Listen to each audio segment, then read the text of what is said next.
The 2018 NBA draft is one of my favorite drafts of all time. There's stars, there's big trades, there's terrible picks within the top 10, and now feels like a good time to look back at this draft after a handful of seasons of really evaluating these guys and regrade every top pick of the 2018 NBA draft. Of course, we start at number 1, and that player is DeAndre Ayton, and this was a weird situation at the time of this draft because Phoenix employed as their head coach the national team head coach of Luka Doncic, someone that if ever anyone should advocate to draft Luka Doncic, it would be the guy that had been coaching him for his national team. That didn't happen, and they ultimately went with DeAndre Ayton first overall, and the idea was that they already had Devin Booker. Ayton was the best big man prospect in the class. He could potentially develop into a really good offensive player and an outstanding defensive player, and that kind of two-way impact at the 5 spot is hard to find. Obviously, they were wrong, and so I'm going to give them a C- grade for DeAndre Ayton at first overall, and that might seem harsh to some people, but really what it comes down to is the opportunity cost of losing out on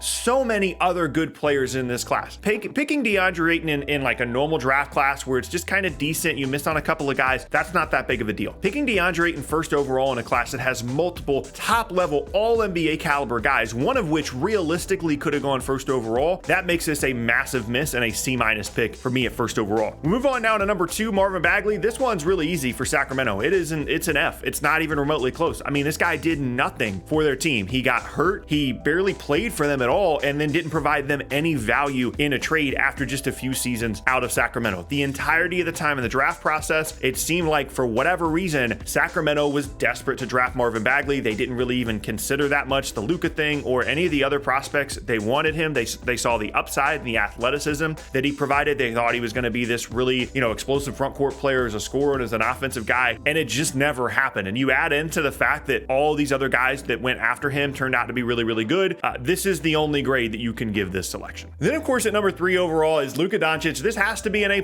There's nothing else to it. Obviously, you can, switch some things around because he got traded. Technically, I guess maybe he got drafted 5th and Trey got drafted 3, whatever. We'll get there later, but it's an A+.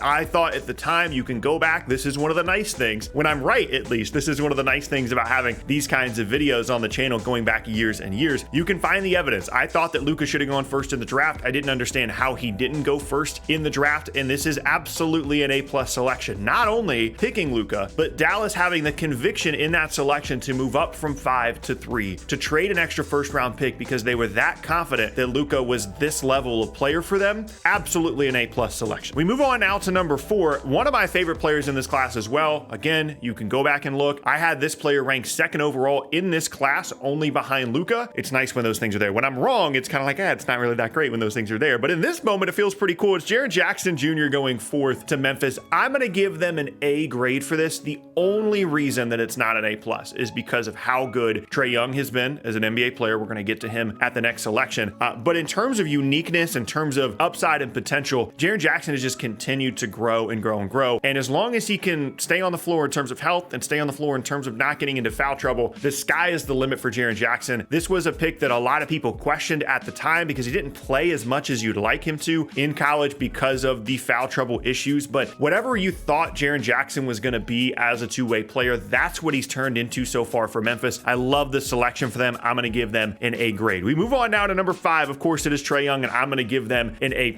No question. You can have issues with Trae, as I do in the past, and as I have in the past, in terms of his complete non-effort on defense and being the worst defensive player in the league, at times being inefficient, maybe not being super fun to play with. You can have all those issues with Trae, but you cannot deny the productivity as well as the postseason run that they had where they made the Eastern Conference Finals, and all those things together, him being an all-NBA caliber guy, the stats, all that together makes this an A+ selection, and it's not particularly close. Trae Young is not one of my favorite players in the league. I think that's clear, but it would be wrong to not give them an A+ here for this selection at number 5 overall. Now we're getting to some really bad ones. Number 6 overall, Mo Bamba going to the Orlando Magic. This is an F, absolutely, for me.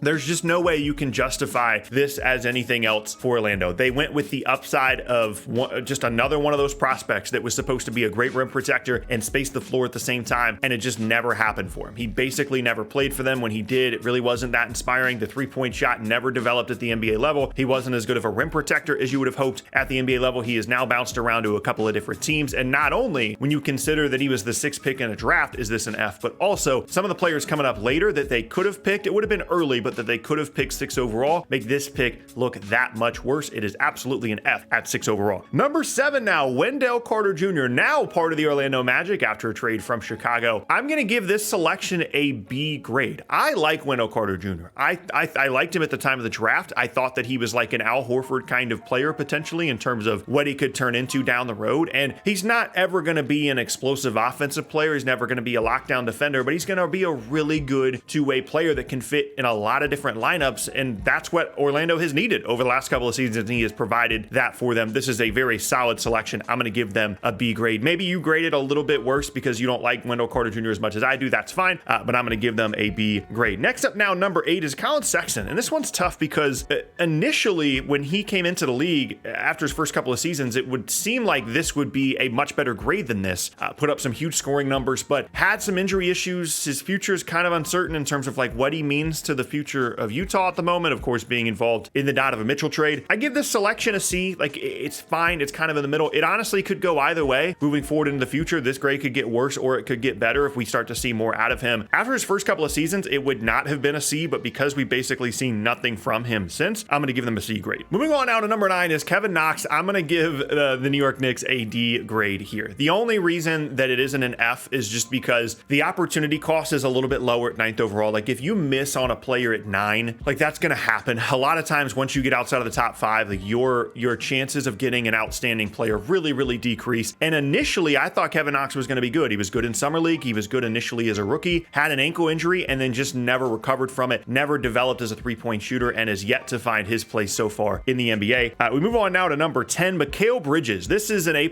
and it's not particularly close, at least in my opinion. This was a weird start to his career. He gets drafted to Philadelphia, gets traded on draft night to Phoenix, despite the fact that I believe his mom worked for the team, and Philly traded him away anyway. And he continued to develop in Phoenix as basically what people thought that he would be as a prospect, which is a high-level complementary wing. And then right before they traded him for Kevin Durant, there were some signs that maybe he was going to have a little bit more to his game as an individual offensive player, and that translated immediately in Brooklyn. Anytime you're getting a player with his defensive ability and the offense that he provided either in a complementary or as a focal point player, that's a really great value with just the 10th overall pick. It is an A+ selection for me, no question about it. Next up at number 11 overall, these two picks back-to-back in this draft are really what put it over the top. Like Luka and Trey and Jaren Jackson, a lot of guys at the top. There's plenty of draft classes with great talent at the top. Getting these kinds of guys in the late lottery, it changes everything for a draft in terms of how we value and view it historically. Shai Gilgeous-Alexander, number 11 overall, of course it's an A+